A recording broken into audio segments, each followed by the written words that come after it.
Où va la vie? Vaste question. On est en tout cas ravis. Bienvenue à tous et à toutes. Je suis Capucine Petre-Spassky, je suis en charge du développement durable pour le groupe Les Écoles Parisiens et je suis vraiment ravie d'être avec vous aujourd'hui pour animer notre échange autour de la question suivante. L'entrepreneur et l'entreprise, faire un renversement de valeur. Pour en parler, nous avons le plaisir d'avoir avec nous 7 personnalités qui incarnent ou nous éclairent, chacune à leur manière, sur ces transformations à l'œuvre, au cœur de nos entreprises et donc au cœur de notre société au sens large. Claire Pedini, alors je ne sais pas si vous m'entendez quand je me recule, ça va Claire Pedini? Voilà, bonjour, merci beaucoup d'être avec nous. Vous êtes directrice générale adjointe de Saint-Gobain en charge des ressources humaines et de la RSE. Vous partagerez avec nous la vision et les enjeux de votre groupe en matière de transformation responsable, un groupe qui est, je le rappelle, leader mondial de la construction durable, présent dans 75 pays avec pas moins de 166 000 collaborateurs, c'est pas rien. Romain Cristofini, où êtes-vous? Ici même. Vous êtes le fondateur de la communauté des leaders éclairés, dont la vocation est d'accompagner les dirigeants vers un leadership éclairé et inspirant. Vous êtes également directeur au sein de Lumia. Lumia, c'est un centre de recherche et de formation sur l'entreprise régénérative. Vous viendrez partager avec nous votre regard sur cette nouvelle forme d'entreprise et surtout sur ces leaders disruptifs qui réinventent la notion de performance. Nous avons ensuite Guillaume qui est par ici. Bonjour Guillaume. Merci d'être avec nous. Vous êtes ce qu'on appelle un entrepreneur à impact. Vous êtes le cofondateur d'Alenvie, une entreprise à mission spécialisée dans l'accompagnement à domicile des personnes âgées. Vous êtes également très mobilisé sur la question de l'évolution du leadership, un leadership de la tête et du cœur, vous nous en parlerez. Tanguy Châtel, vous êtes sociologue et cofondateur du Cercle Vulnérabilité et Société. Depuis 2014, vous êtes expert auprès de l'Association pour les progrès du management et vous aidez les chefs d'entreprise à mieux accompagner les nouvelles vulnérabilités au sein du monde du travail.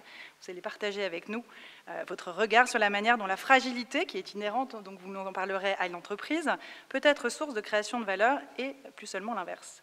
Vanessa Logeret, vous êtes fondatrice, on est nombreux, vous êtes fondatrice et dirigeante de Parangone, donc c'est une agence de conseil spécialisée en stratégie RSE qui intervient auprès des différents acteurs économiques pour accompagner leurs réflexions sectorielles et adapter les pratiques managériales. Et enfin, nous avons avec nous Bastien Sibyl. Vous êtes le président du directoire de Mobicop, la principale plateforme coopérative de covoiturage en France. Vous êtes l'auteur d'un ouvrage intitulé Être radical, paru en mai dernier aux éditions Les Petits Matins, et vous êtes également très engagé sur la question des nouvelles coopérations. C'est à ce titre que vous dirigez notamment Licorne, un mouvement qui prône une transformation radicale de l'économie, justement. On a hâte que vous nous racontiez. Et enfin, Maïti, vous êtes doctorante à AgroParisTech et au CIRED, en partenariat avec l'UNESCO. Vos recherches portent sur le lien entre les entreprises, la conservation de la biodiversité et le développement économique local. Vous allez notamment nous raconter la manière dont les modèles d'affaires innovants parviennent à fournir des bénéfices écologiques et sociaux. Voilà, donc merci à toutes et à tous d'être ici aujourd'hui pour apporter votre expertise et votre expérience sur cette question qui nous réunit et que je résumerai ainsi parce que je ne sais pas si vous l'avez comprise comme nous, on a eu un peu de mal, nous tous autour de la table, à l'interpréter cette question qui est assez vaste. En gros, nous, ce qu'on a envie de partager avec vous, la question qui nous rassemble, c'est vraiment de quelles entreprises et surtout de quels leaders on a besoin pour relever les défis écologiques, humains et sociétaux auxquels nous faisons face et nous savons qu'ils ne sont pas des moindres. On le sait, il s'agit aujourd'hui de transformer en profondeur notre modèle économique pour le rendre tout simplement compatible avec nos limites planétaires.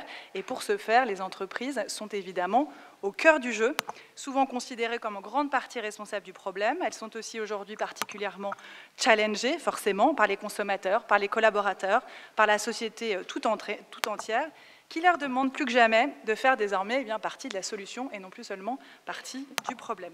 Alors entre celles qui s'inventent, on en parlera, les impact natives, et celles qui se réinventent pour intégrer les enjeux sociétaux au cœur de leur stratégie, à quoi ressemblent ces entreprises dites responsables, voire contributives ou régénératives? Quels sont les facteurs clés de succès et les principaux défis à relever pour qu'elles deviennent à terme la norme de notre économie? Et de quel type de leaders surtout avons-nous besoin pour les rendre vivantes, performantes et pérennes dans une économie de plus en plus complexe et concurrentielle, on le sait. On se donne environ 1 heure pour échanger sur ces questions ensemble et puis on se gardera une demi-heure à la fin pour toutes vos questions. N'hésitez pas évidemment au fil de l'eau à rebondir, à réagir si vous en avez ou si vous avez des points que vous voulez partager. Vous avez des micros un peu partout dans la salle et donc j'ai envie de commencer par Tanguy Châtel. Première question, parce qu'on a envie d'avoir votre regard de sociologue. Est-ce que vous pouvez nous dire pourquoi est-ce qu'aujourd'hui les attentes des Français sont à ce point cristallisées sur le monde de l'entreprise pour répondre à ce défi? Pourquoi les entreprises spécifiquement plus qu'avant? Bonjour. Peut-être que je rapproche un peu le micro, c'est bon? Bonjour, bonjour à tous, bonjour à toutes. Effectivement, ce qu'on constate, c'est que le monde change vite, très vite en ce moment, que les entreprises sont sommées de changer vite parce que les opinions publiques changent également vite. Donc j'ai été regarder un petit peu sur une échelle de temps très très courte, sur les 2 dernières années, à quel point les changements vont vite. Il y a 2 ans, il y avait un certain nombre d'enquêtes qui permettaient d'établir que les Français, j'ai été voir que des enquêtes françaises dans les médias, ont une bonne opinion des entreprises, plutôt à 80%, bonne opinion des entreprises, très bonne opinion des TPE, PME, on est là à 95% quasiment, assez mauvaise opinion des dirigeants d'entreprises, sauf des dirigeants de TPE, PME.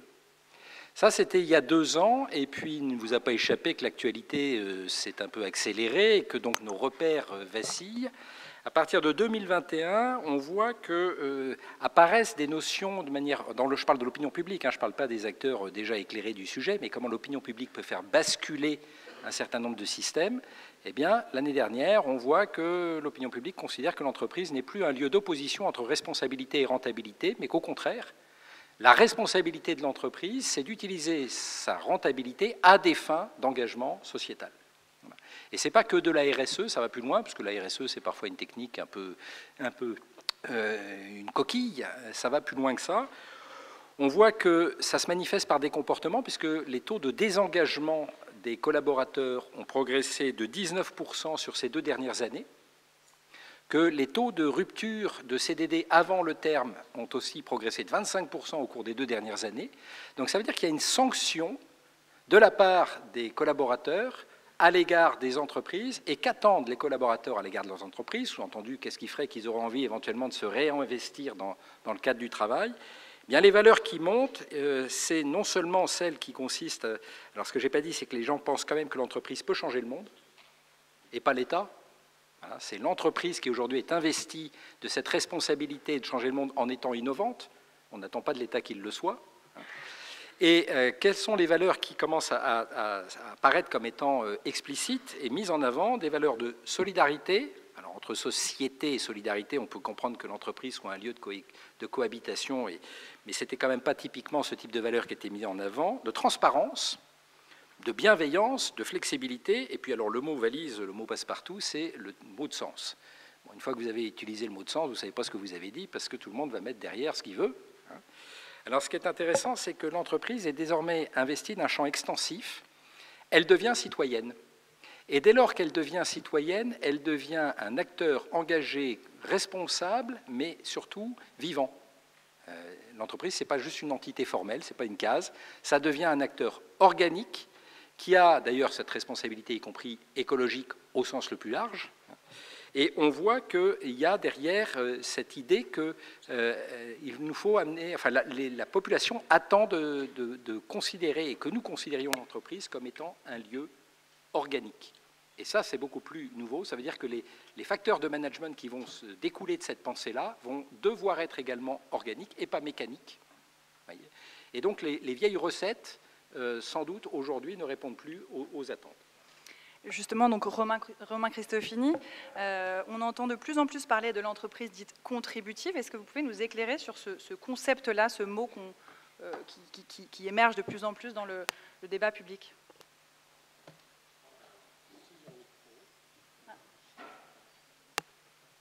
Normalement, je pense que ça marche.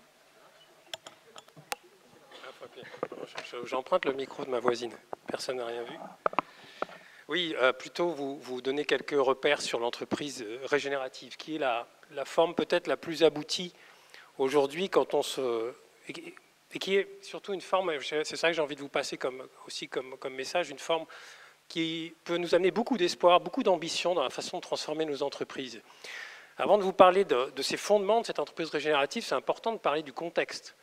Le contexte, c'est qu'aujourd'hui, nous sommes dans un état de la planète, du système Terre, où 6 des 9 grandes limites planétaires ont été dépassées.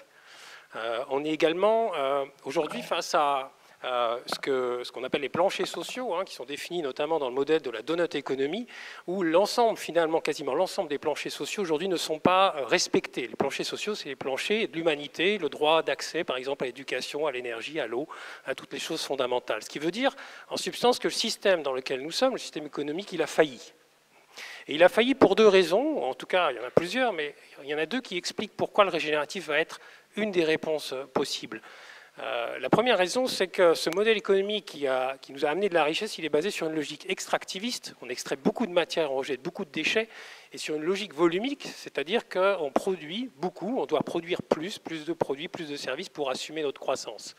Et ça, dans un monde aux ressources qui sont de plus en plus finies, on sait que ça ne peut pas tenir. La deuxième chose, c'est que ce modèle, il est également basé sur une logique qui nous fait croire encore que les technologies, au fond, vont résoudre le problème. Or, on sait que plus on avance, et ça a été démontré, les technologies créent des solutions à un endroit et finalement suscitent des problèmes à un autre endroit. Donc, qu'est-ce que l'entreprise régénérative, finalement? C'est une entreprise qui se dit, il est temps d'aller au stade d'après, le stade d'après de celui d'une responsabilité sociétale des entreprises qui, finalement, jusqu'ici, se limitait à justement essayer de limiter les impacts de nos activités humaines sur notre écosystème. L'économie régénérative et l'entreprise régénérative se posent pour ambition d'avoir des impacts positifs nets sur les écosystèmes naturels et humains. Ça veut dire quoi? Ça veut dire concrètement une entreprise qui va séquestrer plus de carbone qu'elle n'en extrait ou qu'elle n'en dégage par ses activités. Ça veut dire une entreprise qui va, par exemple, contribuer à augmenter les revenus des populations avec lesquelles elle est en contact, que ce soit à l'autre bout du monde ou que ce soit sur son territoire. Et une fois que je vous ai dit ça, vous allez me dire, c'est bien, c'est assez technique. Alors je vais vous le dire autrement. Et c'est ça qui me crée, moi, de l'espoir. Et j'aurais envie aussi, du coup, que vous invitiez dans la salle les gens qui vous sont chers. C'est quelque chose qui, moi, on va parler de leadership. Quelque chose qui me soutient beaucoup, c'est mes gamins. Et c'est finalement l'état de la planète qu'on va leur léguer, ou on va dire la sagesse qu'on va aussi pouvoir leur transmettre. L'entreprise régénérative, elle propose ni plus ni moins que de mettre l'activité, la puissance de l'entreprise au service de la régénération de la vie. C'est ça que ça veut dire. Alors vous allez me dire, c'est peut-être utopiste. Ce n'est pas utopiste parce que le fondement même de cette entreprise régénérative, elle s'appuie sur un pouvoir magique qu'a le vivant, c'est le pouvoir de s'auto-régénérer. L'exemple un exemple plus criant, c'est quand vous vous souvenez à quelle vitesse finalement la nature a repris ses droits dans les phases de confinement. On a vu à quel point elle était capable de reconquérir, de régénérer les sols, de régénérer un bout des océans, des mers, des côtes. Donc on a un fondement ici de l'entreprise générative qui est vraiment la capacité de s'appuyer sur ce qu'elle a en elle. Notre rôle d'être humain, ce n'est pas de réparer la nature, on n'en a pas la capacité. Ça serait retomber dans notre toute puissance d'être humain.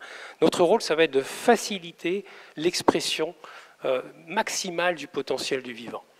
Donc, puisqu'on parle de renversement, le renversement, moi, auquel j'aspire et auquel j'œuvre, ça serait celui qui nous permettrait tous les uns et les autres dans cette pièce de se dire que nos journées de travail, elles sont consacrées à une activité, à une entreprise qui sert à restaurer, à régénérer la vie sur cette planète. Concrètement, Vanessa, peut-être vous voulez rebondir. Quelles seraient les valeurs, justement, ces valeurs cardinales d'une telle entreprise? Elle nous fait rêver, mais on a bien conscience du fait qu'on en est évidemment très très loin encore aujourd'hui, même si certains montrent la voie. Quelles seraient les valeurs de cette entreprise? Merci Capucine, bonjour à toutes et à tous. Effectivement, si on continue à décrypter cet intitulé de table ronde, je ne vais pas trop vous regarder parce qu'effectivement, on s'éloigne du micro. Renverser les valeurs, qu'est-ce que ça veut dire? Faire un renversement de valeurs, ça suppose effectivement, Capucine, comme tu le dis, comme l'a évoqué Tanguy, qu'on va s'intéresser aux valeurs existantes, mais aussi aux nouvelles valeurs que l'on souhaite substituer à ces valeurs existantes. C'est intitulé « Faire un renversement de valeurs », il induit aussi une forme de radicalité, de renverser les valeurs comme on renverserait la table pour changer la donne. Et puis, ça pose la question de faire un renversement de valeurs. Est-ce qu'on en est à faire ou est-ce qu'on en est à fantasmer? Et donc, dans une vision plutôt utopique. Et on verra que ce n'est pas aussi binaire, évidemment. Donc, étant entendu que là, on ne s'intéresse pas aux valeurs de l'entreprise définies dans une dimension, dans un objectif marketing, on s'intéresse là aux valeurs qui ont une capacité transformationnelle parce que elles vont venir intégrer la notion de bien commun au cœur du business model de l'entreprise. Et c'est en cela que je suis d'accord avec Tanguy, on est au-delà de la RSE maintenant, hein. On est dans un rapport beaucoup plus intime aux limites planétaires d'un point de vue social et environnemental. Donc si on esquisse des semblants de réflexion, de réponse par rapport à ces sujets-là, je dirais 2 choses en 2 minutes, je me suis entraînée pour tenir le chrono. Dans cette logique de transformation, l'entreprise ne doit plus chercher à avoir des valeurs différenciantes. Elle doit chercher à converger vers des mêmes valeurs. Alors Tanguy en a proposé quelques-unes. Si moi j'interroge ce que pourraient être ces valeurs cardinales, je dirais qu'il y en a 4, hein, comme quoi on n'est pas au bout du boulot, hein, pour vraiment aller jusqu'au bout du sujet. Pardon. Donc utilité, l'utilité pour l'entreprise, c'est celle qui a été définie dès 1953 par Howard Bowen, qui est le père de la RSE, hein, qu'il faut replacer maintenant dans un contexte d'urgence. Il y a la notion évidemment de responsabilité face à versus une posture de recherche de performance économique. Il y a la notion de sobriété, j'y reviendrai tout à l'heure peut-être, et du collectif, parce qu'on ne fera rien tout seul. Et le collectif pose en creux la valeur travail, qui est un vrai sujet aujourd'hui. Autour de quelle valeur travail on se retrouve, on se réinvente aujourd'hui. Puis la deuxième chose, c'est que ces valeurs cardinales, si on les pousse jusqu'au bout de leur définition et si on le fait avec sincérité, elles nous font aboutir à une seule chose, c'est la transformation radicale du modèle économique dominant, qui reste un modèle capitaliste basé sur la rentabilité, la profitabilité, et ce, à partir de la valeur financière. Donc, ça nous amène à une question, je finirai par ça.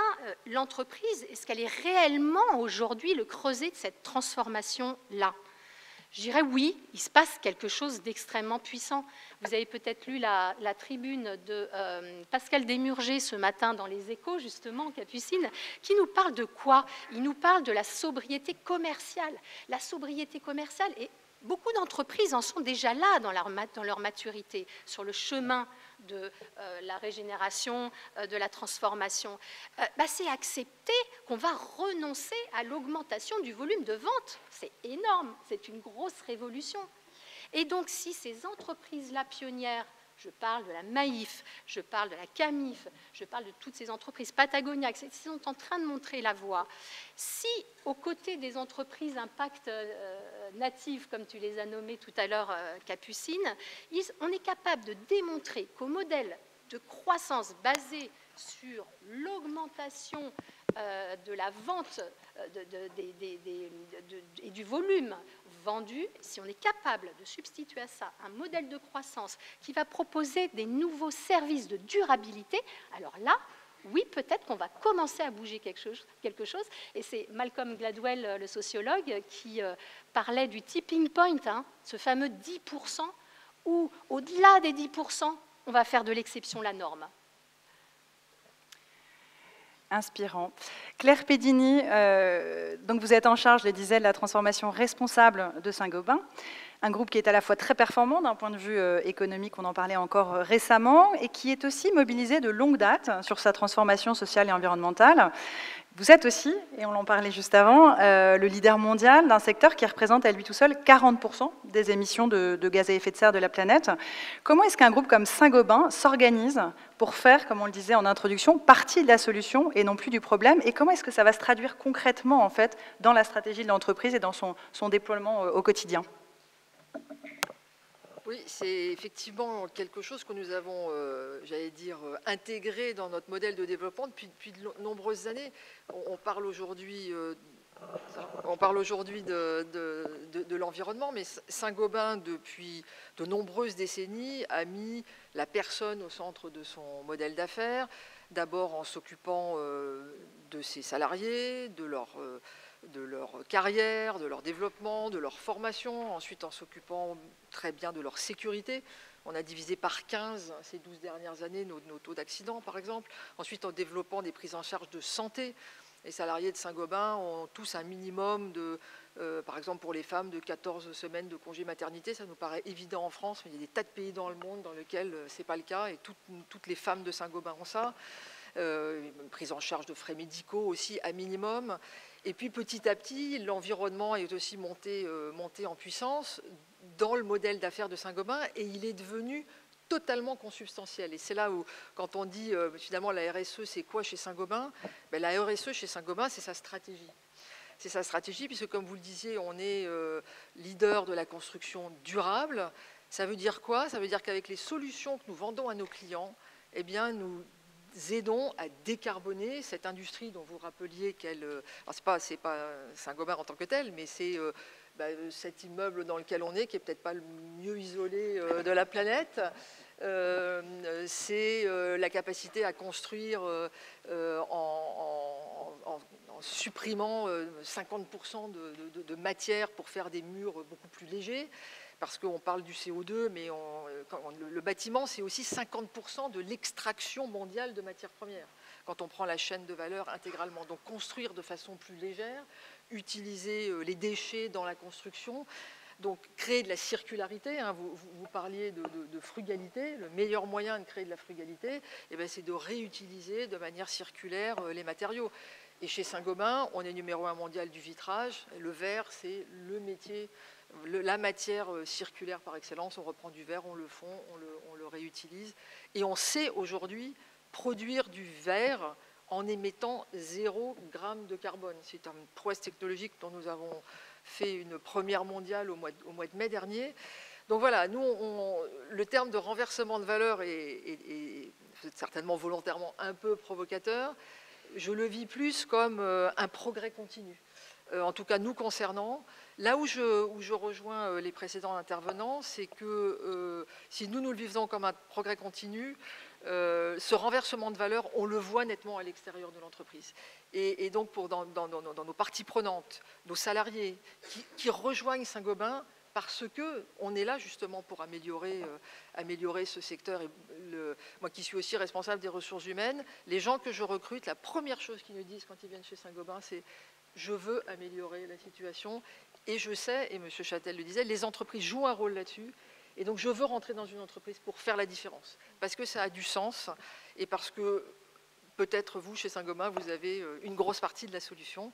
Et je terminerai par ce qu'on disait sur l'engagement des salariés, dont vous soulignez qu'ils étaient peut-être un petit peu versatiles ou un petit peu moins engagés. Nous, on fait une enquête tous les ans sur l'engagement de nos salariés. On l'a réalisée il y a plus d'un mois. Et on est en progression assez étonnante, très positive. 84% de nos salariés se disent engagés et voulant rester chez Saint-Gobain. Et 90% d'entre eux recommandent de venir chez Saint-Gobain. Donc là, on trouve toute cette convergence que je trouve fondamentale entre le sens, la stratégie, la mise en œuvre, et puis surtout faire ce qu'on dit et dire ce qu'on fait. Et être absolument pas dans le parler. Il faut arrêter de parler, il faut faire, il faut mettre en œuvre. Et je pense que les entreprises sont au cœur de cette capacité. Et peut-être pour en savoir un petit peu plus, comment ça se traduit concrètement chez vous? Parce que ce n'est pas tout à fait évident de positionner les questions de durabilité au cœur d'un modèle d'affaires, surtout d'une entreprise ou d'un groupe comme le vôtre, d'une telle dimension. Quels sont les quelques exemples que vous pourriez partager avec nous de transformations concrètes sur les dernières années en lien avec cette modification de l'objet? Mais il y en a deux, je remarque sur deux pieds. On maximise notre impact pour les clients. Ce sont ces solutions décarbonées et circulaires dont je parlais tout à l'heure. C'est également tout ce qui est, par exemple, je parlais du vitrage, mais la plaque de plâtre, qui est aussi, le gypse, c'est aussi un produit qu'on peut réutiliser à l'infini. Donc la mise en place dans beaucoup de nos pays de circuits continus finalement, où on peut arriver à aller récupérer dans la démolition des bâtiments pour éviter les déchets et recycler intégralement les produits. Ça se fait sur le vitrage, ça se fait sur la lettre de verre, ça se fait sur le gypse notamment. Donc on est là pour avoir un impact positif, ce que vous disiez, les entreprises qui auraient un impact carbone positif. Saint-Gobain est typiquement dans ce cas de figure. Si je prends un double vitrage, par exemple, en 3 mois d'installation dans un pays européen moyen, il aura remboursé par les économies de CO2 qu'il aura fait grâce à son isolation les kilos de CO2 émis pour sa fabrication. 3 mois, si on parle finance en RSE, 3 mois de payback en CO2 pour un double vitrage. Et si je regarde Saint-Gobain sur l'échelle du groupe, on émet chaque année 40 fois moins que ce que les solutions que l'on vend à nos clients vont économiser grâce à l'isolation et la construction légère. Ça, c'est l'impact positif qu'on a vis-à-vis de nos clients. Et puis, bien sûr, je ne suis pas complètement naïve et en train de vous raconter que tout est vert, c'est le cas de le dire, ou tout est beau chez Saint-Gobain. Bien sûr, on travaille aussi pour minimiser notre impact. Parce que si on peut faire ce que je viens de vous dire, tout en ayant un impact, si possible, nul sur l'environnement, eh bien, c'est ça qu'il faut qu'on arrive à faire. Et quand je dis minimiser notre impact, eh bien, c'est baisser nos émissions de CO2 qu'on mesure régulièrement. On les a baissées de 23% depuis 5 ans, mais on n'est pas encore au bout du chemin. Et donc, c'est économiser, substituer les produits qui émettent du carbone, c'est utiliser de l'énergie verte, c'est créer de la circularité pour baisser les prélèvements, c'est aussi s'attaquer à un sujet dont on parle de plus en plus, mais à mon goût pas assez, qui est l'eau. Beaucoup d'entreprises ont besoin d'eau pour travailler et il est absolument indispensable de travailler en circuit fermé, d'éviter ce type de consommation. Donc la baisse de l'empreinte d'une entreprise, elle est fondamentale. Et nous, on a l'ambition d'avoir une empreinte positive. C'est déjà le cas pour le CO2 et on essaye de le faire sur la biodiversité, sur les déchets, sur l'emballage et tout ce qui a une empreinte sur l'environnement. Très clair, merci. Guillaume, je me tourne vers vous à présent. Vous êtes loin de moi, mais est-ce que vous... Ouais, super, merci à tous. C'est pas forcément idéal en termes du X, comme diraient les autres. Guillaume, vous êtes diplômé d'une grande école. Vous aviez une carrière toute tracée dans le service marketing ou financier d'une grande entreprise. Pourtant, vous avez eu envie de la créer, cette entreprise à impact positif. Elle s'appelle Allenvie. Elle emploie aujourd'hui une centaine de personnes en CDI. Elle est rentable. À l'époque, je crois que vous me disiez que tous vos copains se moquaient un peu de vous. Aujourd'hui, ils vous voient comme un pionnier, voire ils vous envient, pardon. Comment est-ce que vous avez réussi ce tour de force et quels sont, selon vous, les ingrédients qui font qu'aujourd'hui, Allenvie réussit comme ça? Merci pour cette présentation fort élogieuse. J'ai un peu la pression maintenant. Je vais juste vous raconter un petit peu notre cheminement et effectivement ce qu'on a mis en place pour essayer de rendre notre activité contributive. Nous, à la base, effectivement, on est 3 diplômés de la même école. Après 15 ans d'expérience, on se dit qu'il y a quelque chose à faire dans l'accompagnement des personnes âgées parce qu'on constate autour de nous beaucoup de difficultés, tout simplement, comme je suis sûr que certains d'entre vous le notent dans leur vie personnelle. Et ce qu'on fait, c'est qu'on va discuter avec des auxiliaires de vie parce qu'on se dit qu'il y a quand même quelque chose à faire sans doute pour ces métiers du grand âge.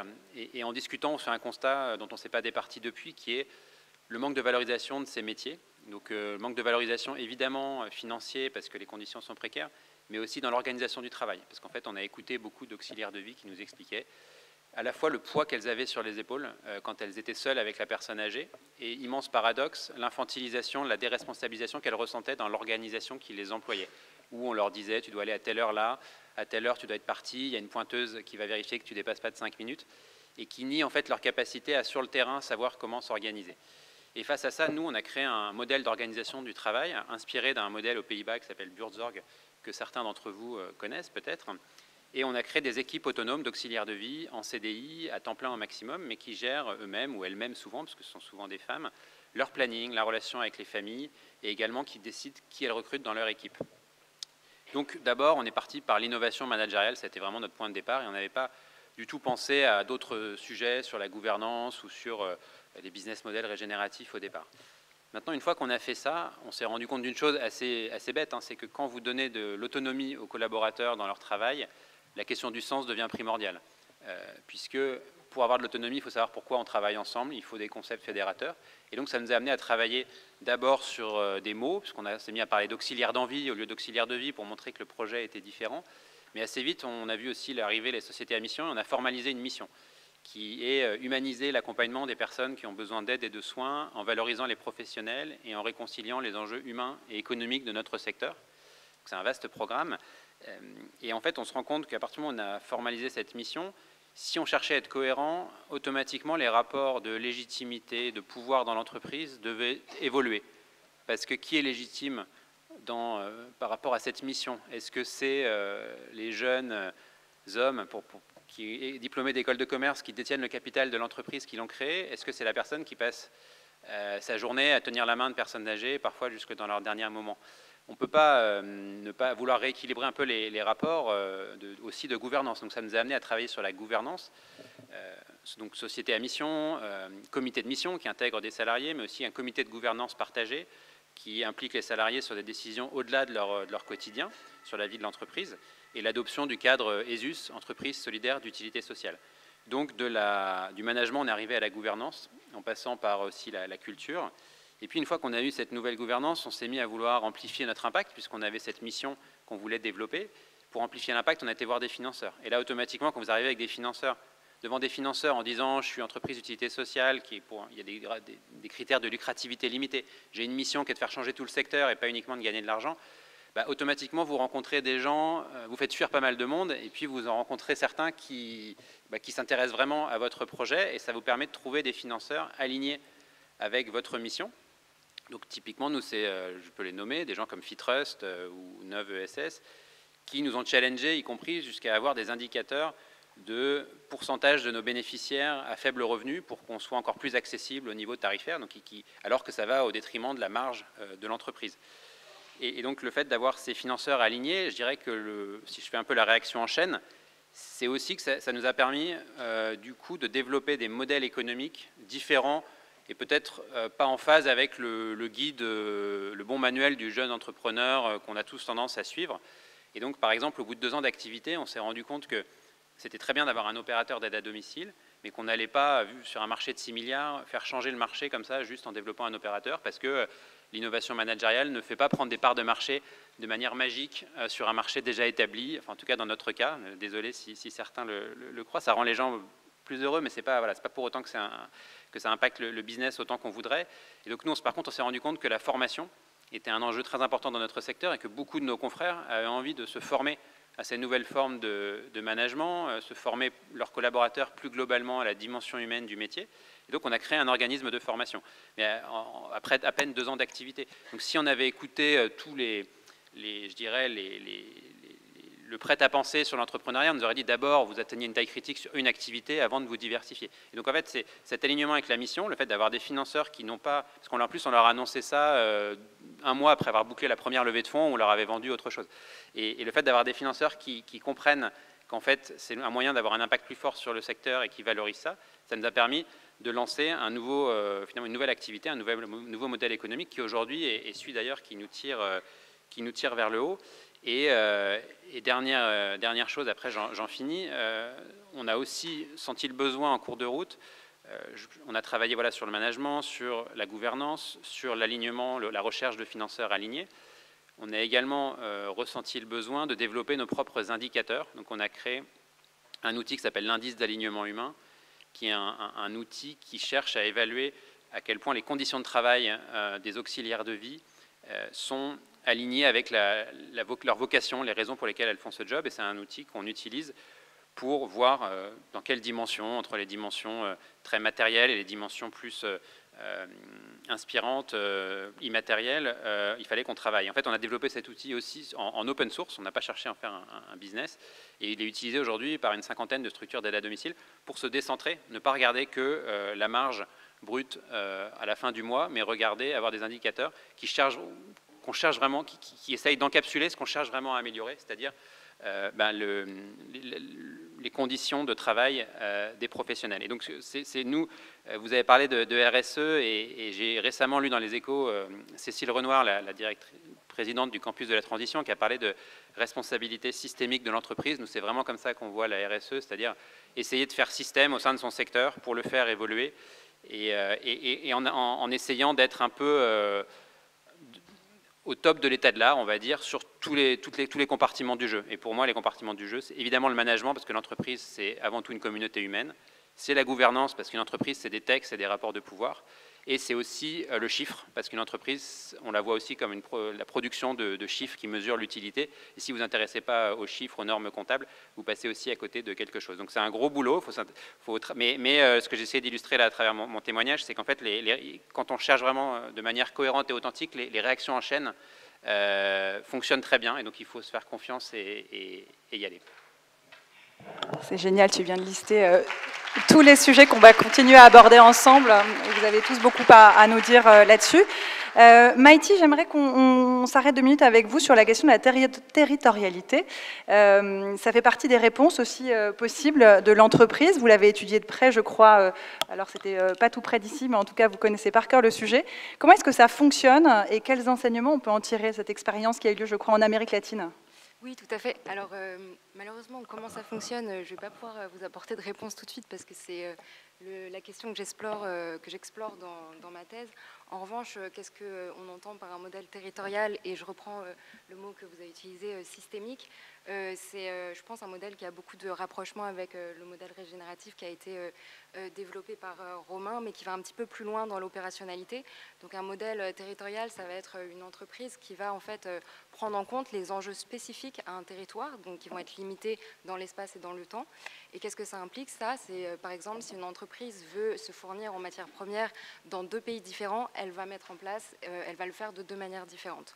Et pour nous, l'aspect territorial va de pair avec l'aspect systémique, parce qu'il s'agit de répondre à des enjeux spécifiques d'un territoire, mais pas que les enjeux économiques. Et on va aussi considérer l'entreprise comme pouvant contribuer à apporter des réponses, non seulement sur le domaine économique, mais aussi écologique et social. Et finalement, le côté qui est commun avec le modèle régénératif, c'est qu'on va penser que ces réponses doivent venir directement de l'activité de l'entreprise et de ses processus de fabrication, et non d'activités parallèles comme la création d'une fondation ou faire des dons à une ONG sur un territoire en développement. Alors, est-ce qu'un tel modèle existe vraiment ou est-ce que c'est une utopie? En tout cas, il y a des entreprises qui se sont lancées, qui ont adopté cette approche. Et quels enseignements, du coup, est-ce qu'on peut en tirer? Alors, le premier, c'est déjà de dire que s'aventurer dans une telle approche, ça peut être profitable. Et pour essayer de vous en convaincre, je vais vous parler de l'entreprise, du coup, en Amérique latine, que j'étudie et qui utilise en fait la laine de Vigogne, qui est un camélidé qui était sur le bord de l'extinction dans les années 60. La régulation internationale en fait proposait 2 modes de gestion possibles. Un mode de gestion où il s'agissait d'autoriser une certaine intervention de l'homme dans les dynamiques de population, dans les dynamiques de reproduction, donc ce qui permettait de contrôler un minimum les volumes de production, et un autre modèle de gestion qui s'agit, où en fait l'animal était laissé sauvage. Il s'agissait juste de le capturer, le tondre une fois par an pour utiliser la laine de la fibre de Vigogne pour pouvoir l'utiliser ensuite dans les chaînes de production. Et en fait, ce deuxième modèle où l'animal est laissé en liberté est profitable, et notamment parce qu'il implique moins de coûts d'infrastructures, moins de coûts de soins, on n'apporte pas de ressources alimentaires supplémentaires. Donc je pense que c'est important de dire que s'aventurer dans une telle approche, ça peut être profitable. Le deuxième enseignement, c'est aussi de dire que les entreprises privées peuvent débloquer des moyens financiers conséquents pour assurer la conservation de la biodiversité, et en l'occurrence la conservation des vigognes. Encore là, pour que ça soit concret, l'entreprise que j'étudie a par exemple les moyens de faire 4 recensements par an sur le territoire où il y a des vigognes, alors que les autorités publiques, et notamment en Argentine, n'ont pas les moyens de pouvoir assurer un recensement annuel des populations. L'entreprise a aussi mis en place un contrôle de son territoire, ce qui a permis de drastiquement faire baisser le braconnage. Et là encore, c'est un résultat qui est très difficile à obtenir sur les territoires qui sont contrôlés par des communautés ou par les autorités publiques. Et enfin, là, ces deux premiers enseignements concernent plutôt le côté écologique, protection de l'environnement. Et en revanche, concilier ces objectifs-là avec des objectifs de développement social, c'est plus difficile. Et quand on compare du coup le modèle d'entreprise privée qui découle du modèle économique dominant, quand on compare ce modèle-là à des modèles coopératifs ou communautaires, on voit qu'il y a des leviers de création de bénéfices sociaux directs qui ne sont pas mobilisés par l'entreprise privée. Par exemple, l'organisation du travail, qui a été un point important pour le développement d'Alenvie, et n'est pas du tout utilisé alors qu'il permet d'inclure notamment les femmes et les jeunes et leur donne accès à un revenu complémentaire qui est conséquent, en tout cas dans les milieux ruraux et andins d'Amérique latine. Voilà ce que j'avais à dire sur les modèles territoriaux et systémiques. Est-ce que vous avez connaissance de tel type de modèle en France ou en Europe? J'ai pas. Je pense que le modèle d'Alenvie rentre pas mal dans le cadre que j'ai défini. Après, je pense oui que c'est. Enfin, j'ai pas d'exemple là concrètement, mais de ce que j'ai entendu du modèle d'Alenvie, c'est très contexte dépendant. Donc, l'idée, c'est vraiment de répondre via l'activité de l'entreprise à des enjeux territoriaux et spécifiques. Et je pense que le modèle d'Alenvie, oui. Ouais, je suis vraiment désolée, c'est vrai que c'est... En fait, il faut qu'on vous regarde. D'accord. Mais...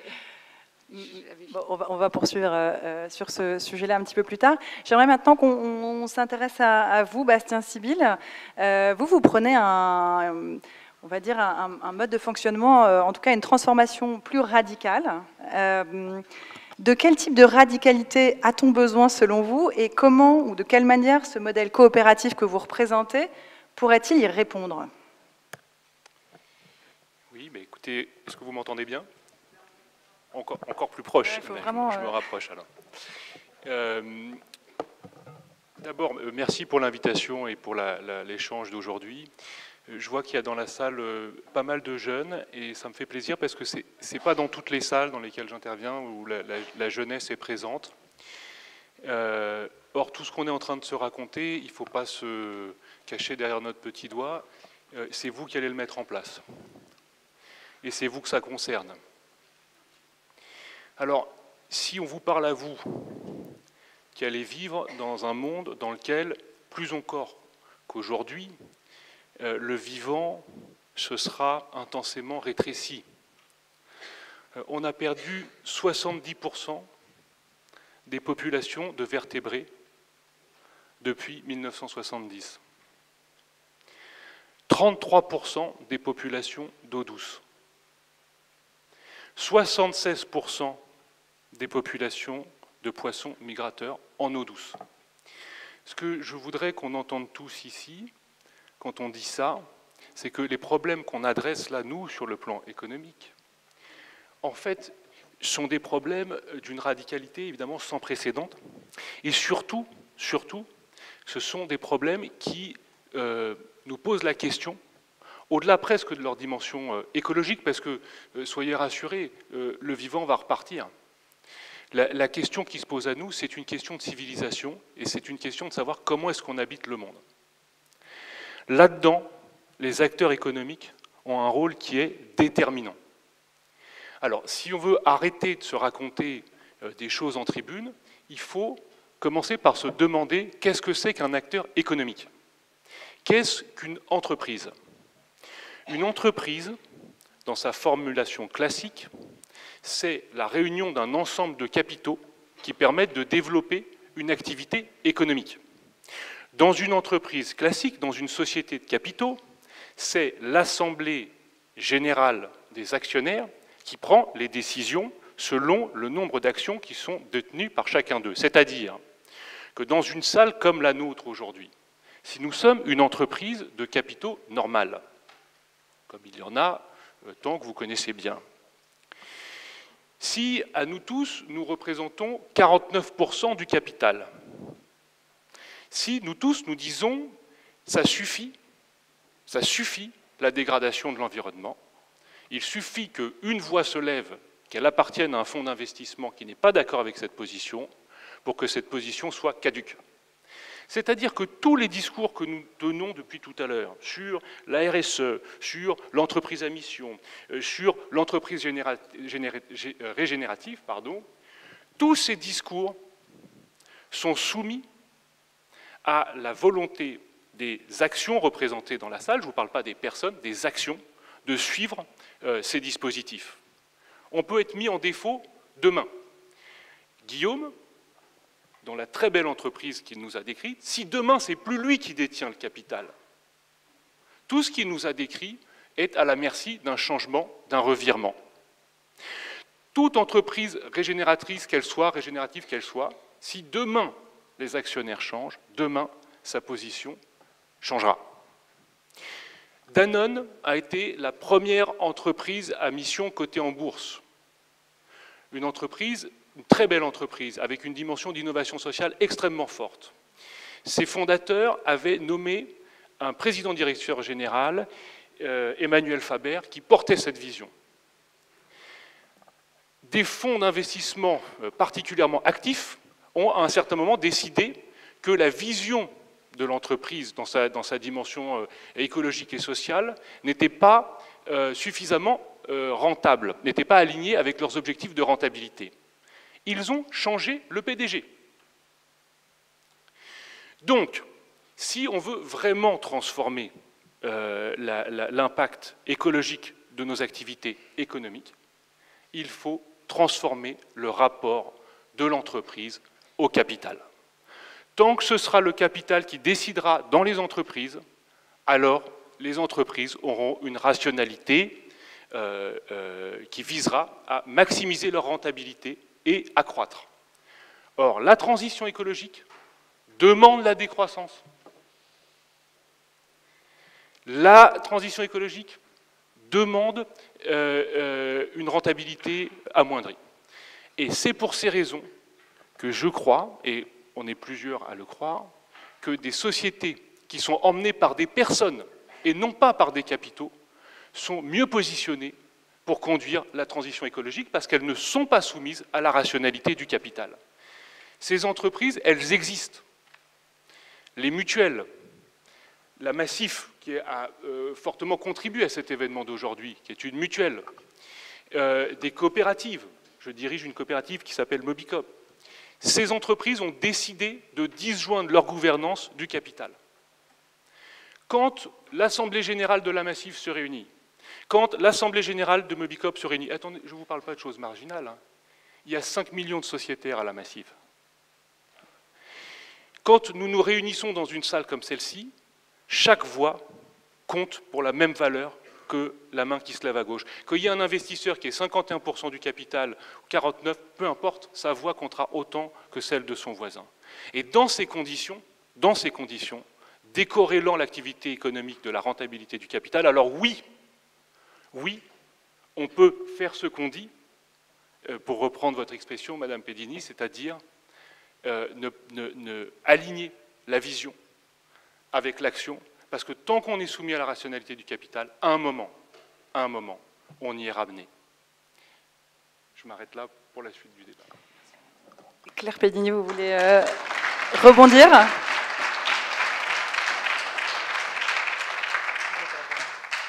Je vous proposais de rebondir si vous le souhaitez. Je crois que je partage un certain nombre de choses de ce qui a été dit, à une grosse exception près, c'est que derrière le capital, il y a des hommes et des femmes.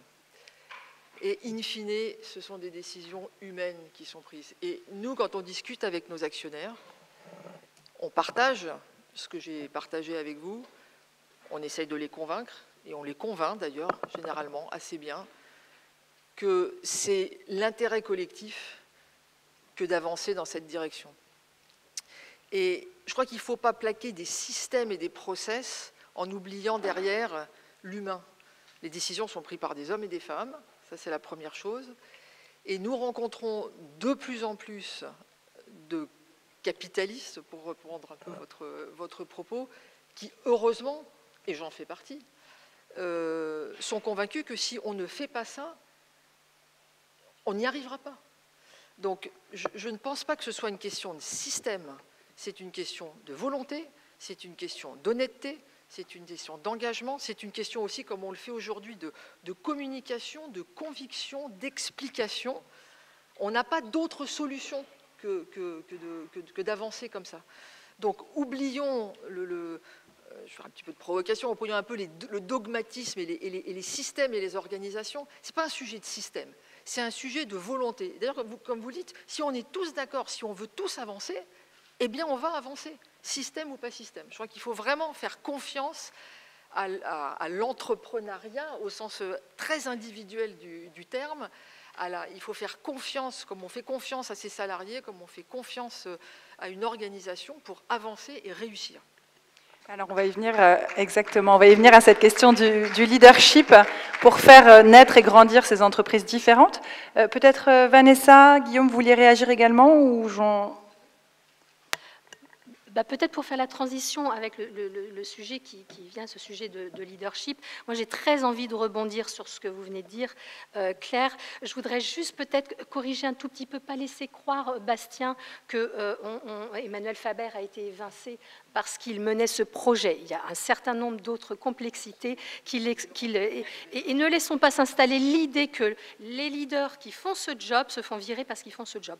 Je tenais à relativiser ça. Je rebondis, Claire, sur la notion d'humain. Évidemment, mais évidemment, c'est fondamental. Et Bastien, je ne veux pas vous contredire absolument, mais oui, effectivement, vous vous intéressez à ce qui se passe au niveau des actionnaires. Vous dites si les actionnaires changent, tout changera. Et à nouveau, on renversera dans l'autre sens. Je ne pense pas.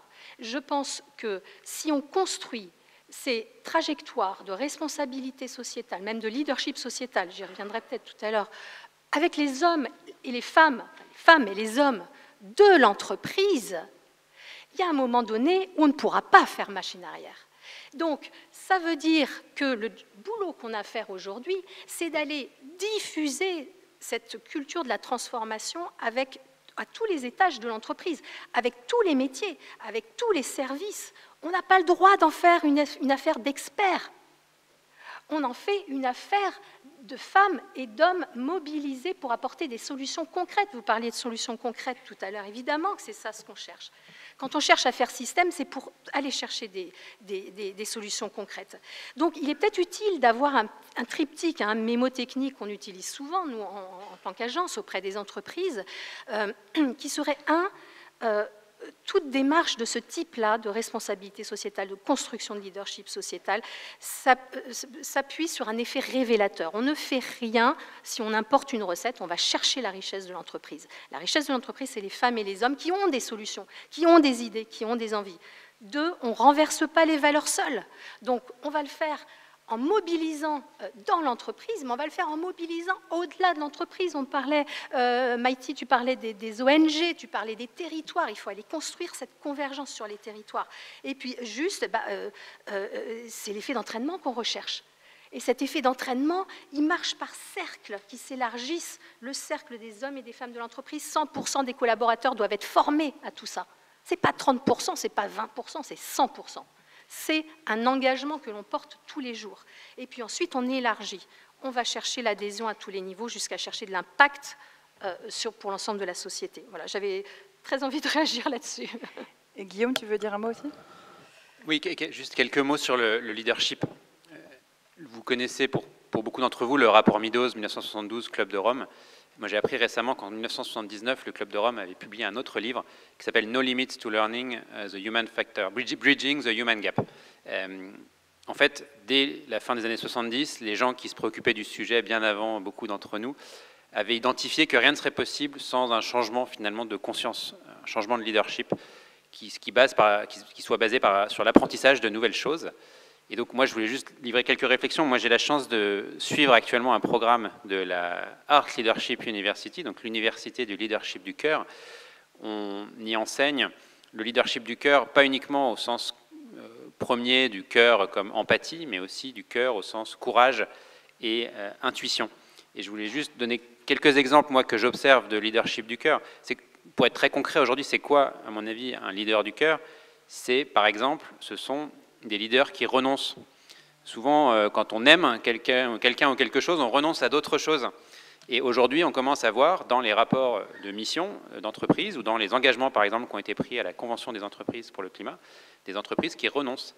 La CAMIF, ils aiment la planète, ils ne veulent pas polluer, ils savent, comme tout le monde ici, que le Black Friday est une aberration écologique, donc ils n'ouvrent pas leur site le jour du Black Friday depuis 7 ans. Et sur leur rapport, vous pouvez voir le nombre de millions que ça leur a coûté.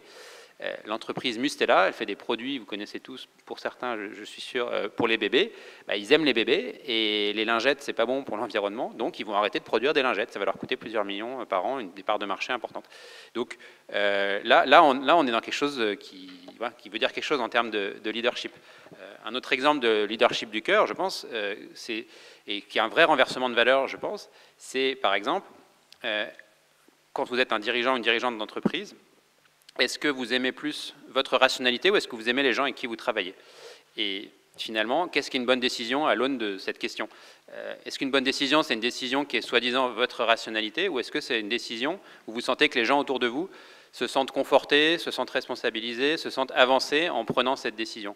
Ça, c'est le genre de renversement de valeur qu'il faut opérer, parce qu'on est tous globalement, dans les grandes écoles, formés à une espèce de domination de la rationalité. Et donc, le leadership du cœur, c'est pour ça que c'est aussi l'intuition, c'est aussi faire confiance à son cerveau droit, et que parfois des décisions cohérentes, collectives, même si elles n'obéissent pas à notre rationalité directe, ont beaucoup plus finalement de qualité et doivent être privilégiées par rapport à d'autres. Donc voilà, il faut aller très loin aujourd'hui, je pense, dans les changements individuels, parce que ça ne passera que par là. Merci pour cette magnifique transition, pour la suite de notre conversation autour de la question du leadership. C'est évidemment clé, hein, on l'a dit, le rôle des dirigeants, des dirigeantes pour mener à bien cette transformation. Romain, Cristofini, vous dites que l'entreprise a besoin de nouveaux sages. Vous parlez de leaders éclairés. Je sais que vous en avez accompagné un certain nombre dans leur cheminement. Est-ce que vous pouvez nous raconter les tensions qui peuvent les habiter au quotidien, et qu'est-ce que vous leur conseillez pour dépasser ces tensions et surtout pour garder le cap malgré les turbulences qui s'annoncent de plus en plus nombreuses dans les prochaines années? Oui, alors, je vais aller dans le sens de Guillaume, dans le sens où je pense qu'il est essentiel aujourd'hui qu'on fasse ce que le grand maître Thich Nhat Hanh, qui est un moine bouddhiste zen, nous disait avant qu'il nous quitte il y a 2 ans, c'est-à-dire de faire un chemin qui fait 30 cm. Il nous dit finalement l'humanité a besoin de faire un chemin qui fait 30 cm. 30 cm, ça veut dire passer de la tête au cœur. Il va falloir qu'on apprenne à décérébraliser un monde qui nous dépasse aujourd'hui par sa complexité. Ce qui veut dire que notre intelligence rationnelle aujourd'hui ne suffit plus. Donc il faut descendre dans le cœur. Il faut apprendre avec le cœur effectivement à choisir plutôt que décider. Mais ça, même ça ne va peut-être pas suffire. C'est-à-dire qu'il faut être aussi réaliste. Qu'est-ce qui nous empêche de changer? Énormément de choses liées à nos conditionnements. Il y a énormément de choses liées au schéma de réussite les uns les autres que nous avons intégrés et qui nous ont été transmis soit par nos parents, soit par la société, soit par la pub, soit par qui vous voulez, mais qui finalement nous amènent à nous projeter dans ce que c'est que réussir sa vie. Et peut-être nous emmène parfois dans des schémas qui ne sont certainement pas des schémas d'accomplissement de l'être humain, qui sont des schémas d'accumulation, qui sont des schémas de reconnaissance, de réussite, etc. Au sein de la communauté que j'ai l'honneur d'animer, les leaders éclairés, nous on pense qu'il est temps maintenant d'engager une dernière part de nous-mêmes. Et c'est là où on va reparler de sagesse, c'est de recontacter une sagesse qui était celle de nos anciens, qui est celle d'écouter et de réécouter la part spirituelle qui est en nous. Donc il va falloir engager notre tête, on va en avoir besoin, il va falloir effectivement être capable d'écouter avec le cœur, mais il va falloir aussi être capable de se poser la question de ce qui fait vraiment sens dans nos existences. Donc parmi les tensions qui existent, pour répondre à la question de Capucine, qu'est-ce qui existe chez un dirigeant? Il existe finalement la tension de l'homo economicus. C'est Max Weber qui parle de ce conflit, c'est vieux comme Hérode, entre je suis responsable d'une entité économique, je dois en assurer finalement la survie, les salaires, etc. Et puis j'ai mes convictions personnelles. Et qu'est-ce que je fais de ça, mes convictions personnelles qui me disent il est urgent de sauver cette planète et de léguer quelque chose de propre ou de mieux possible pour nos enfants. Je crois qu'il est vraiment urgent qu'on quitte nos costumes et qu'on quitte nos tailleurs pour laisser la place aux hommes et aux femmes que nous sommes. Et qu'on agisse à partir de cet espace-là. Alors qu'est-ce que ça permet d'activer comme ressource? Parce que c'est ça que moi j'ai observé. Et on pourrait parler on parle de renversement de valeur, mais même parfois le mot valeur est un mot intellectuel. On va parler de bascule existentielle. Quelle vie voulons-nous? Et quelle vie voulez-vous pour vous? Ça pose ça la question spirituelle fondamentale. Les leaders qui aujourd'hui sont en train de faire bouger les lignes et changent le monde sont des leaders qui ont fait cette bascule de se dire finalement quelles sont les plus hautes valeurs qui sont en moi. Les plus hautes valeurs qui nous rejoignent en tant qu'humanité sont des valeurs spirituelles. Ce sont des valeurs de lien, de connexion les uns avec les autres, de connexion avec la nature et de connexion avec notre dimension transcendante. J'aime beaucoup les travaux d'Otto Scharmer qui expliquent pourquoi nous en sommes arrivés à l'espace-là d'impuissance et de rupture finalement avec le monde dans lequel nous sommes. Il parle de 3 fractures et ces 3 clés que j'ai envie de vous donner et qu'on cultive notamment au sein des cercles de leaders de notre association. La première rupture, c'est une rupture, il essaye de comprendre, qu'est-ce qui fait qu'on en a amené à saccager notre planète? Il dit nous nous sommes coupés de la nature. Mais ça, c'est notre histoire d'humanité, notre histoire d'espèce, où à un moment donné, nous nous sommes sentis supérieurs, nous sommes sentis déconnectés de la vie, on a commencé à exploiter les vivants, et puis finalement, à l'arrivée, c'est un lieu de ressources, et puis c'est un dépotoir. Nous avons perdu cette évidence que nous sommes issus du vivant, chaque molécule est issue du vivant, de notre corps, et que nous en sommes totalement interdépendants. Alors là, ce qui va nous aider pour retisser le lien au vivant, c'est d'aller se pencher vers les sagesses des peuples premiers, ce qu'on appelle les peuples racines. Eux, ils vont vous dire, il est important que vous, les Occidentaux, et ils nous appellent les petits frères pour certaines populations, que vous réappreniez à retisser des cordes de connexion. Je vous invite, en tant qu'homme, femme, en tant que leader, à aller dans votre territoire, dans des lieux de la nature qui vous sont chers, souvent les lieux de notre enfance aussi. À peut-être vous asseoir dans la nature. Il y a une approche qui consiste à se trouver un sit spot. Un sit spot, c'est un endroit où vous allez vous asseoir pendant 20 minutes, parce qu'au bout de 20 minutes, le vivant n'est plus perturbé, il vous a intégré et il commence à regazouiller, les oiseaux. Tout ce que vous allez faire pour retisser un lien intime avec le vivant va permettre votre bascule. La deuxième chose qui nous dit, il y a une deuxième fracture, c'est de nous avec l'autre. Nous sommes au bout de notre émancipation individualiste en tant qu'être humain. Il est temps de reconnecter tous ensemble. Je fais l'hypothèse que vous êtes venus dans cette salle pour faire communauté, prendre de l'énergie, mais aussi qu'on fasse ensemble communauté, qu'on fasse communion. Il est temps que... Et les leaders qui vont changer le monde sont des leaders qui vont être capables de refaire communion.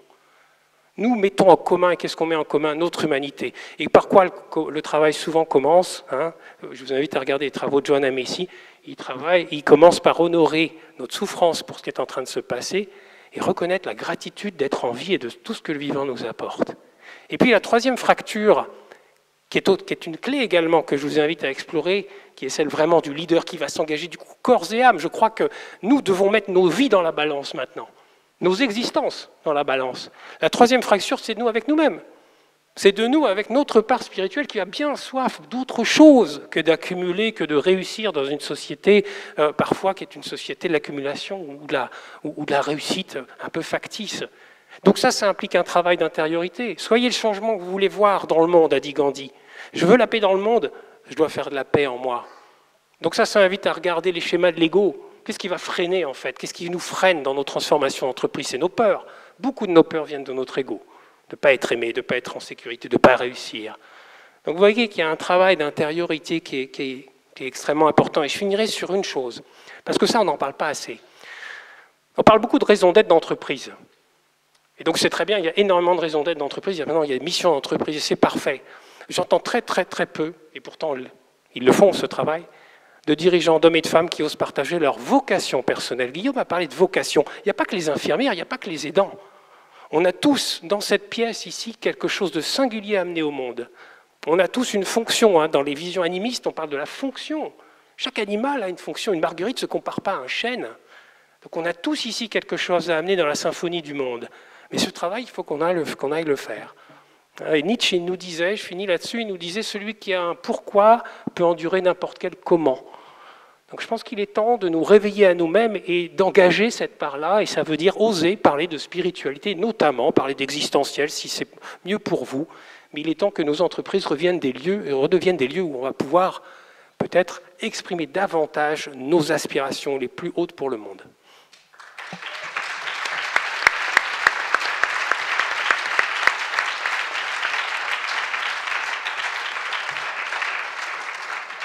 Beaucoup d'applaudissements aujourd'hui pour vous tous. Claire Péninet, je voulais vous poser cette question parce que effectivement le cœur est important, mais il y a aussi la question dite des compétences dures, des hard skills comme on dit en bon français. On entend beaucoup de dirigeants nous dire qu'en gros, ils ne savent pas par quel bout le prendre, ce problème écologique, environnemental, pour la simple et bonne raison qu'ils n'ont pas été formés aux enjeux et aux moyens. C'est des sujets qui ne sont pas enseignés, qui n'étaient pas enseignés à l'époque dans les grandes écoles, largement. Est-ce que c'est quelque chose que vous avez observé chez Saint-Gobain? Et si oui, comment est-ce que vous adressez le sujet de la montée en compétences de vos équipes? Je parle des managers, des collaborateurs, mais aussi, j'imagine, du board, du COMEX, etc. Oui, c'est une très bonne question parce que, effectivement, pour avancer sur cette feuille de route commune et avancer le plus vite possible, il faut la comprendre et c'est complexe, on l'a vu dans nos débats. Et donc, il faut effectivement s'assurer qu'on ait tous cette compréhension et cette connaissance. Donc, nous, ce que l'on a fait chez Saint-Gobain, on a fait 2 choses essentiellement. La première, c'est quelqu'un disait, il y a beaucoup de jeunes dans cette salle. Eh bien, on a parlé à nos jeunes. Et on a fait sur des sujets, alors je l'avais fait il y a quelques années dans le domaine du digital, on le fait aussi sur le domaine de la RSE et de l'environnement, on fait ce qu'on appelle dans notre jargon du reverse mentoring, c'est-à-dire qu'on demande aux jeunes de former les vieux, entre guillemets. On fait des formations ad hoc. Certains d'entre vous connaissent par exemple la fresque du climat, qui est un jeu sérieux qui permet de se former à la complexité du réchauffement et du dérèglement climatique, plus précisément, qui passe aussi par du réchauffement, mais pas que. Et bien cette fresque du climat, on va la déployer sur nos 170 000 salariés. Incluant les dirigeants ? C'est fait.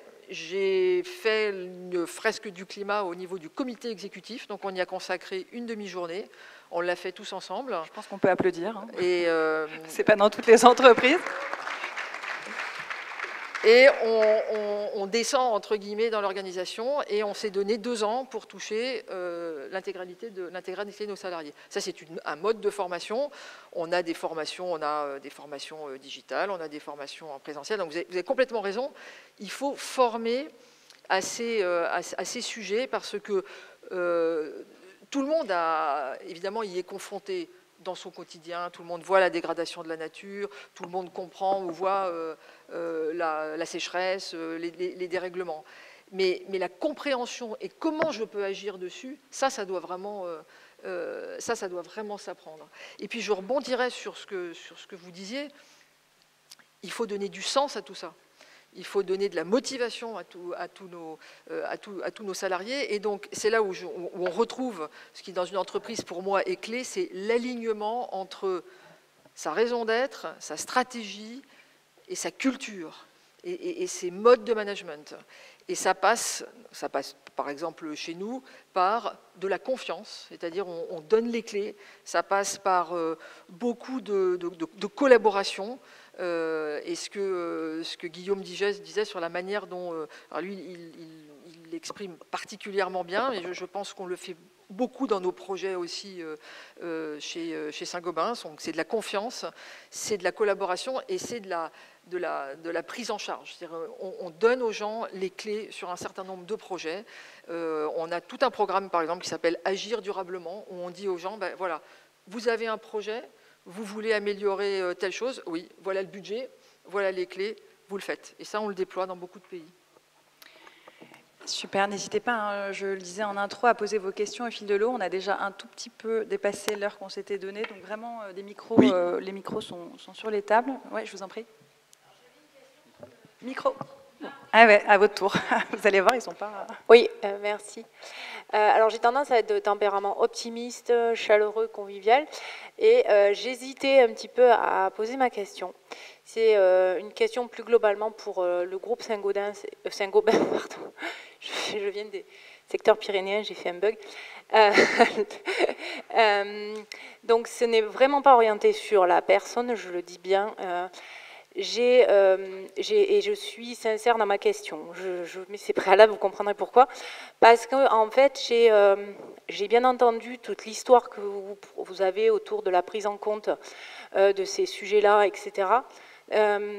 Et néanmoins, il me vient régulièrement dans la tête, donc c'est pour ça que j'ose poser cette question, une émission que j'ai entendue un matin sur France Inter il n'y a pas si longtemps autour de la COP, et où il était notamment cité Saint-Gobain, dans les entreprises qui faisaient du chantage à la délocalisation concernant la prise en compte de l'écologie. Alors voilà, je ne sais pas la question hyper consensuelle et j'ai plutôt l'habitude d'être vraiment enthousiaste et positive, donc je m'excuse de poser la... Voilà, mais j'avais envie vraiment parce que j'aime vraiment aller plus loin et je ne veux pas m'arrêter aux choses que j'entends et donc c'est pour ça que vous êtes là et je me dis que c'est le bon moment pour que vous puissiez éclairer ma lanterne et vraiment dépasser ces caricatures qu'on peut parfois entendre et qui peuvent être fausses pour x raisons, comme on dit, entre ce que je pense, ce que je dis, ce que j'entends, ce que je veux entendre, il y a 1000 façons de ne pas se comprendre.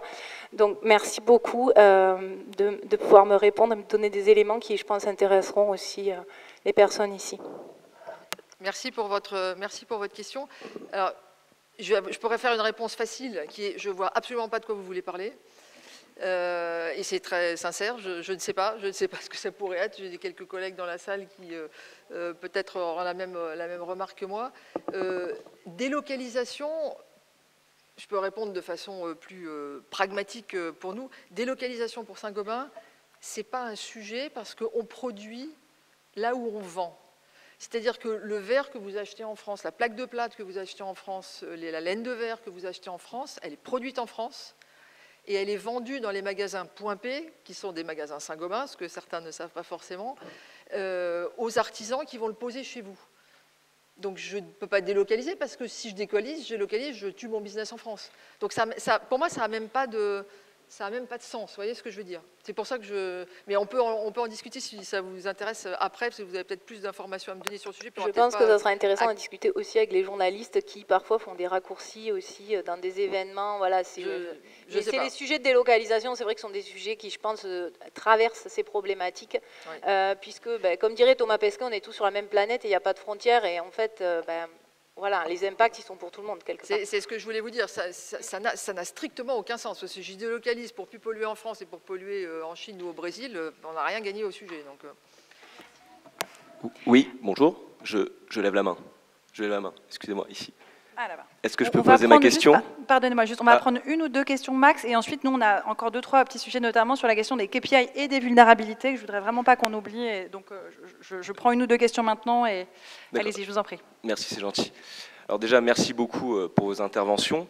Malheureusement, je suis arrivé en retard à cause de la queue qui, et je n'aime pas exagérer, atteint le pied de la Tour Eiffel.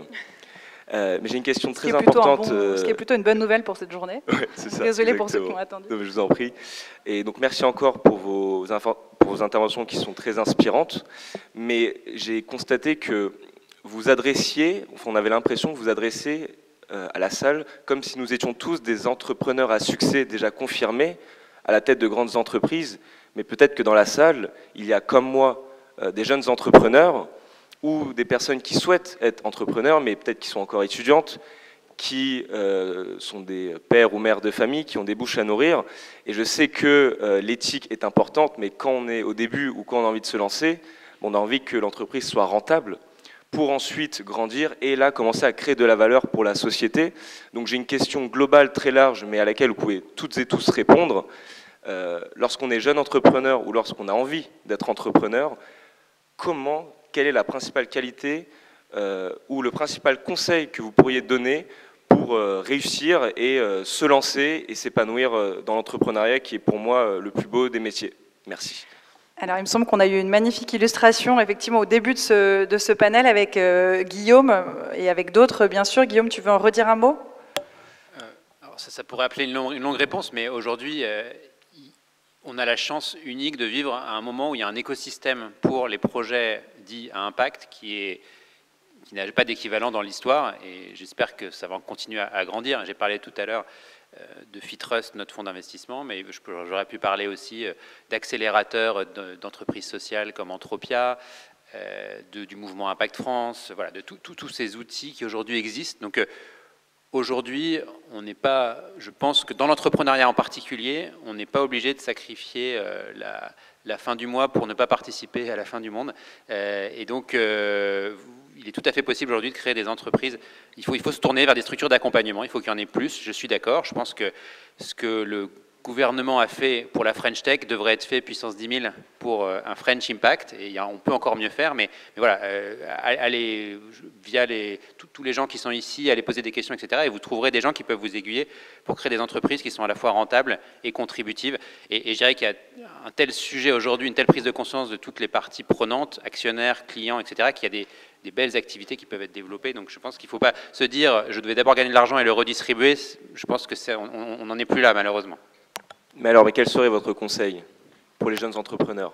Allez voir, je peux vous donner des noms, vous pouvez me contacter sur LinkedIn, je peux vous donner plein de noms de structures d'accompagnement, France Active, La Vise, voilà, il y a énormément de ressources. Oui, par rapport à vous, par rapport à votre expérience que vous avez pu avoir.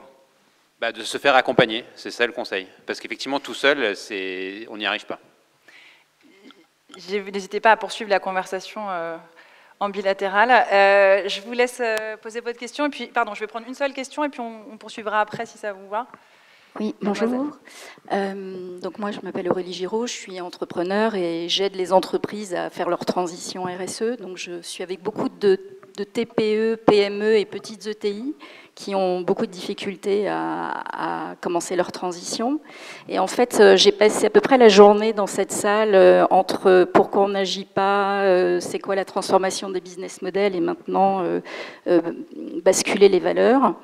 Et en fait, l'idée que ça donne, c'est qu'on est dans une espèce de cocotte minute où tout le monde a beaucoup d'idées qui sont toutes très bonnes et qui tournent dans cette cocotte minute, et que le bouchon de cette cocotte minute, ça s'appelle le PIB, dont on parle finalement jamais, et qui est le Graal vers lequel toutes les entreprises doivent aller pour justement cette course à la rentabilité qui doit rentrer absolument dans le PIB. Donc j'ai une petite question peut-être utopiste, bien que le PIB n'a pas toujours existé, puisqu'il n'est en France que depuis 1946. Est-ce qu'on ne pourrait pas tout simplement faire sauter le chapeau du PIB pour libérer toutes ces énergies ? Alors, je vais me permettre d'élargir un tout petit peu la question, puisque ça fait partie des sujets qu'on voulait aborder dans cet échange. C'est vrai que la question des indicateurs de performance est absolument clé. Au-delà des dirigeants, on a beau avoir le cœur, la spiritualité, l'envie, s'il n'y a pas un moment l'évaluation de la performance qui évolue, on va avoir du mal à porter tout ça sur nos épaules. Comment est-ce que les uns et les autres, pour rebondir sur cette question du PIB, et plus largement, vous avez fait évoluer les critères de performance ou de réussite dans vos entreprises ou dans vos entités pour révéler cette performance beaucoup plus large, beaucoup plus 360 de cette entreprise de demain? Alors là, c'est celui qui... Bastien? Oui, mais peut-être avant, je voudrais répondre directement à la question de madame. Et d'abord, peut-être rassurer la salle sur le fait que je ne suis pas un dangereux anticapitaliste. J'ai créé plusieurs entreprises, dirigé des groupes d'entreprises. Je suis un homme du compte de résultats. Et donc, surtout qu'on se rassure bien là-dessus. Mais pour continuer à dire ce que je disais tout à l'heure, en quoi je crois fermement. Madame, savez-vous que quand une voiture percute un arbre, et que dans cet accident, des gens sont blessés à l'intérieur de la voiture, ceci est compté positivement dans le produit intérieur brut. Pourquoi? Parce que d'abord, ça détruit la voiture et qu'il va falloir la remplacer. C'est une bonne chose, n'est-ce pas? Ensuite, ça fait déplacer les pompiers. C'est bien parce que ça fait qu'on brûle du carburant. Alors, on est dans un système de définition de ce qu'est la valeur et de ce que nous produisons collectivement, qui considère que quand une voiture percute un arbre et que des enfants meurent à l'arrière, c'est positif. Si on ne change pas cette façon de voir, si on ne change pas notre rapport à la richesse, alors nous ne changerons pas notre façon d'interagir avec l'environnement. C'est pour ça que je reviens à ce que je disais tout à l'heure. Le rapport au capital est absolument névralgique. On a des solutions qui existent. Il y a la comptabilité triple en capital. Ça permet de voir des facteurs environnementaux et des facteurs écologiques dans la façon dont on compte la richesse qui est produite par l'entreprise. Pourquoi cette comptabilité n'est-elle pas plus appliquée dans les entreprises et les sociétés de capitaux? C'est une question que je vous pose à la salle, parce que... Mais bon, non, je ne fais pas la réponse. Allez, je vous pose la question. Est-ce que quelqu'un veut répondre à cette question? Maïti, je t'en prie. Alors en tout cas, dans le domaine de la recherche, il y a des projets qui sont... Pardon, il faut que je regarde la salle. Dans le domaine de la recherche, il y a des avancées qui se font, notamment du côté de la comptabilité écologique. Donc l'idée, c'est de calculer une dette envers un écosystème, envers une rivière, envers une montagne, qu'on ajouterait en fait au compte de résultat d'une entreprise. Et il y a des projets pilotes avec des entreprises volontaires qui sont en train de tester ce système. Donc il y a une chaire au CIRED qui s'appelle la chaire comptabilité écologique et qui développe ce genre de comptabilité. Après, je pense que aussi, je vais revenir au côté systémique, mais on a beaucoup parlé du PIB, des indicateurs, mais il en existe depuis quand même quasiment 20 ans, et on ne voit pas forcément les choses changer.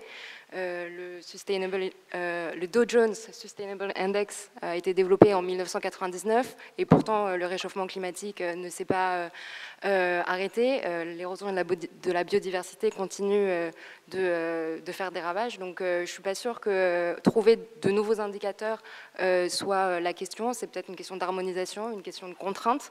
Et c'était pour élargir la question que tu as posée, Capucine. Merci beaucoup Claire. Vous vouliez rebondir ou Guillaume peut-être également après?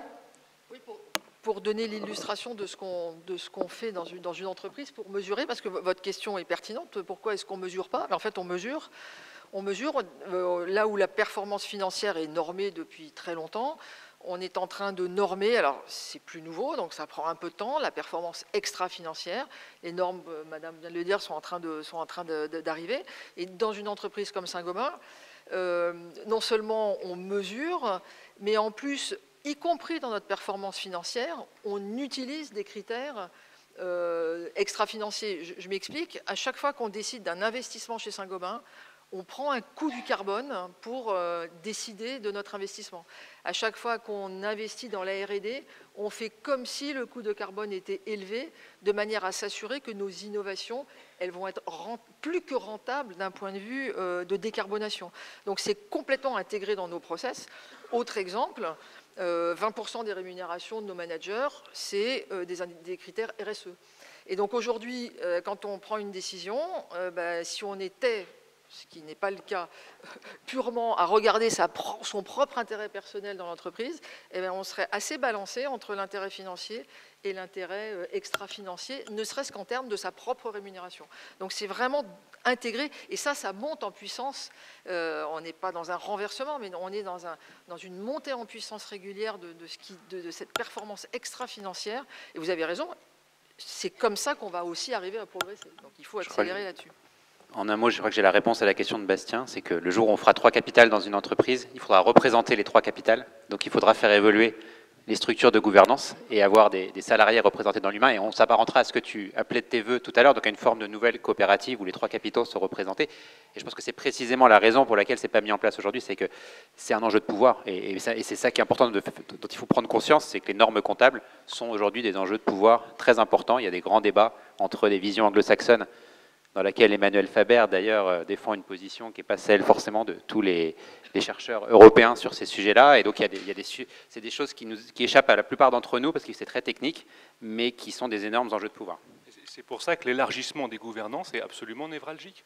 Parce que sinon, c'est le pouvoir en place qui vous dit qu'on va changer à la marge, on va faire des petits progrès. Hein.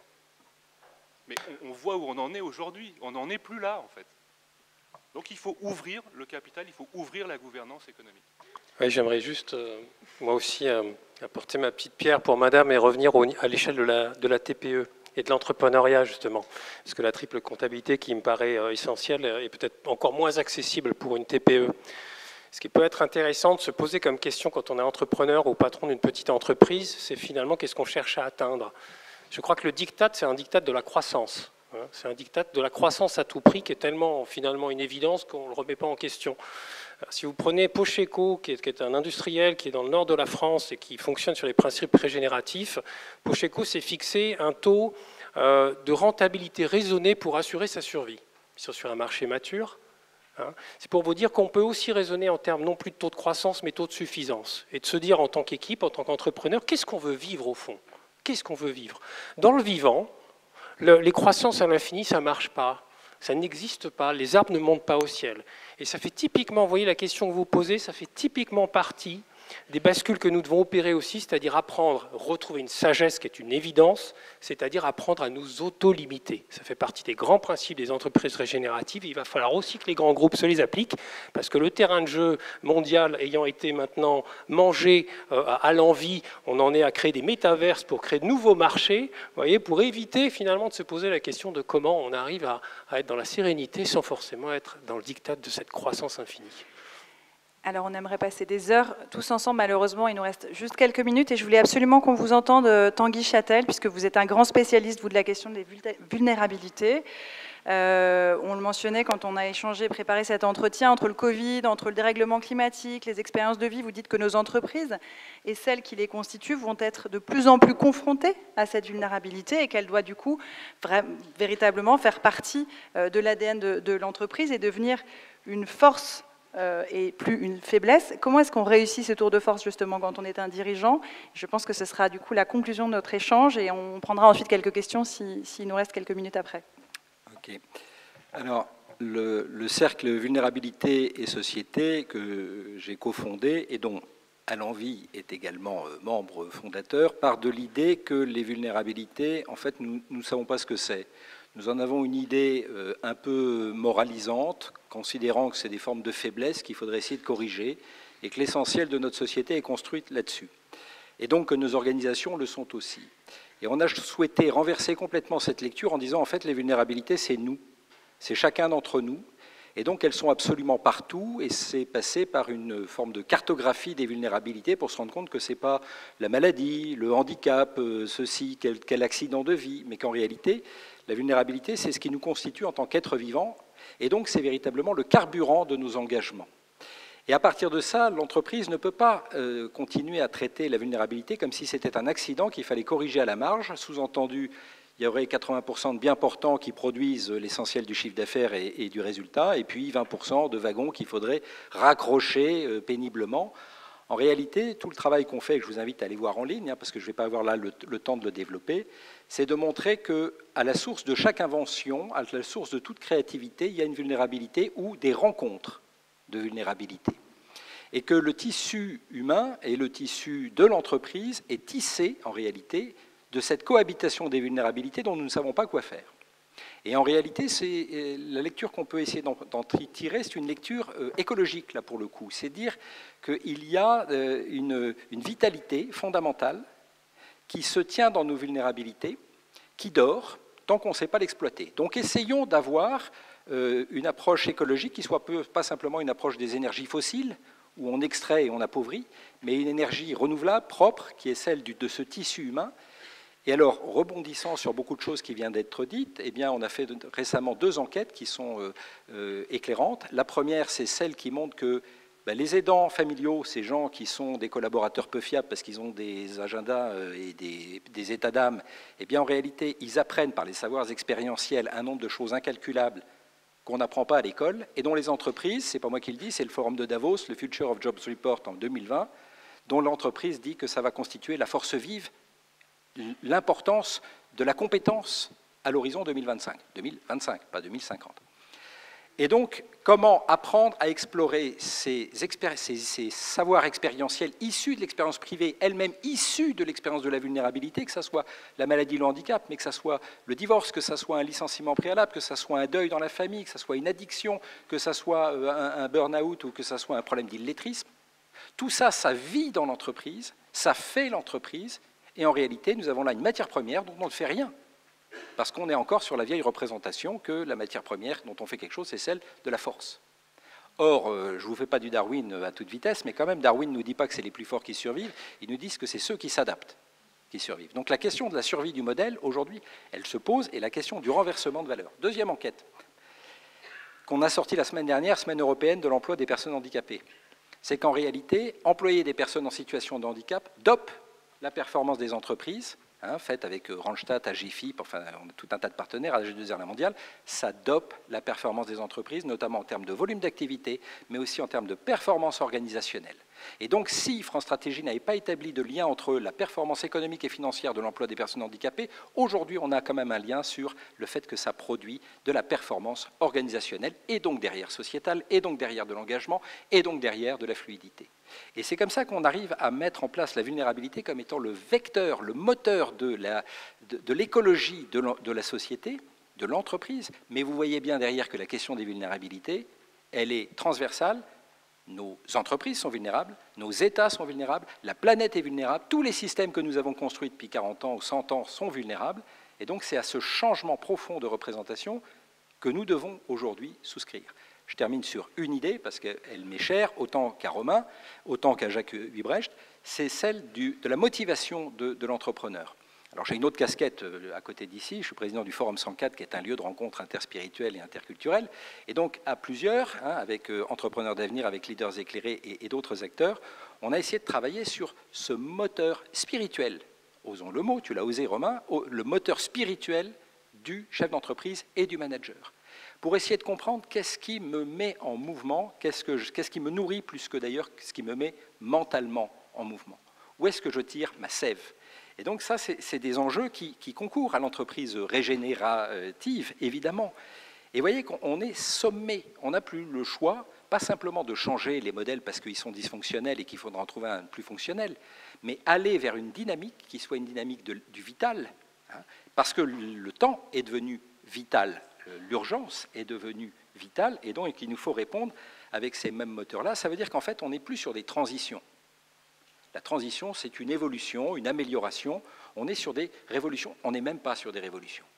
On est sur des métamorphoses, c'est-à-dire qu'il nous faut inclure le terme méta, quelque chose qui va nous faire sublimer le réel. On est sur de la métanoïa, pour reprendre des vocabulaires qui sont plus hérités de la théologie, mais quand même de la métamorphose. Nous ne pouvons pas juste adapter nos modes de fonctionnement. Il nous faut les remettre un peu à plat et voir en quoi ils produisent du vivant et en quoi ils produisent du collectif. Et c'est à ça vraiment enfin, moi, vous sentez mon engagement et ma conviction, et j'espère que vous la partagez, c'est que désormais, la parole n'est plus aux sachants, la parole est à tous ceux qui, étant vulnérables, qu'ils soient dirigeants, managers, collaborateurs, ont quelque chose à apporter en valeur au système, dans une approche où les problèmes complexes seront traités de manière collégiale et pas de manière pyramidale, à partir de nos expériences de vie sur lesquelles on construit des savoirs et non pas l'inverse. Arrêtons de produire des savoirs qui vont déterminer nos expériences de vie. Voilà un petit peu ce que j'entends aussi de tout ce qui se dit là. Il n'y a donc pas d'opposition entre la performance et la vertu.